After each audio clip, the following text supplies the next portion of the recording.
আসসালামু আলাইকুম প্রিয় আপুরা, তোমাদেরকে আমি আজকে কিছু গুরুত্বপূর্ণ কিছু কথা বলবো, যেটা তোমাদের ভবিষ্যতের জন্য খুবই খুবই গুরুত্বপূর্ণ। তোমরা সেলাই কাজ জানো, অর্ডার পাচ্ছ না, কিভাবে কি করবে? তাই আমি তোমাদেরকে আজকে বলবো কিভাবে তোমরা আমার মতো এত এত পরিমাণে সেলাই কাজের অর্ডার পাবে। তোমরা যদি সেলাই কাজ জানো বা হাতের কাজ জানো, তাহলে তোমাদের কাছে কি কাপড় পরে না? তাহলে তোমরা কি করবে? তোমরা নিজেরা আগে নিজেদের জন্য কিছু ড্রেস তৈরি করবে ডিজাইন করে।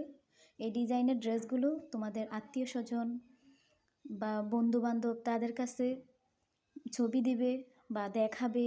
এরকম আমি ড্রেস তৈরি করতে পারি। এই যে দেখো, যেমন একটা পায়জামার ডিজাইন, এই সালোয়ারের ডিজাইনটি তোমরা তৈরি করতে পারবে।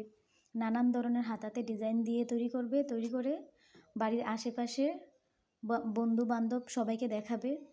আর এবং সবচেয়ে বেশি মূল্যবান একটি কথা হলো, তোমরা সেলাই কাজের ক্ষেত্রে জামার এই ফিনিশিংটা সুন্দরভাবে দিবে।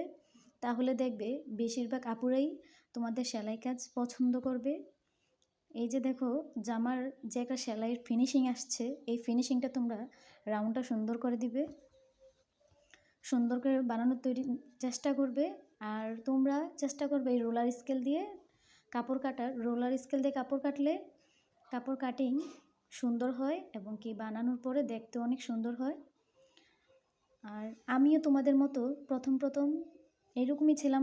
প্রথম কোনো কাপড়ের অর্ডার ছিল না, সেলাইয়ের অর্ডার ছিল না। আমি এরকম ডিজাইন করে করে ড্রেস তৈরি করতাম, হাতাতে লেস দিয়ে, পায়জামাতে ডিজাইন করে তৈরি করতে করতে আমার বন্ধুবান্ধবকে, তারপরে বাড়ির আশেপাশে ফ্রেন্ডদেরকে সবাইকে দেখাতাম। দেখানোর পরে তখন তারা আস্তে আস্তে করে আমার কাছে কাপড় নিয়ে আসতো।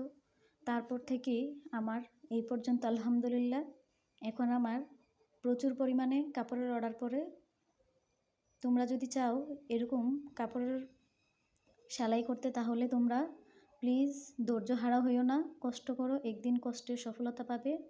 ধৈর্য হারা হইও না, ধৈর্য ধারণ করো, সফলতা পাবে।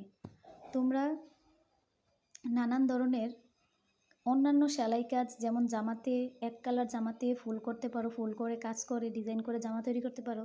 যেহেতু তোমরা সেলাই কাজ জানো, তাই এক কালার গজ কাপড় এনে গজ কাপড়ের ভিতরে ছোট ছোট বেবিদের জামার ফুল তৈরি করে জামাগুলো সেল করার চেষ্টা করবে।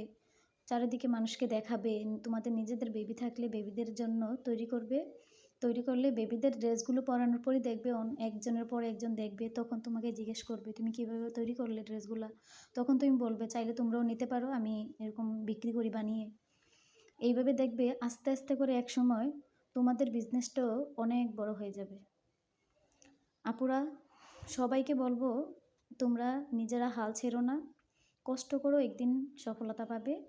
আর প্রত্যেকটা নারীর প্রয়োজন নিজের ইনকাম করার, নিজের হাত খরচ নিজে চালানো। বাবার কাছ থেকে, স্বামীর কাছ থেকে কত চাবে? সবাই তো আর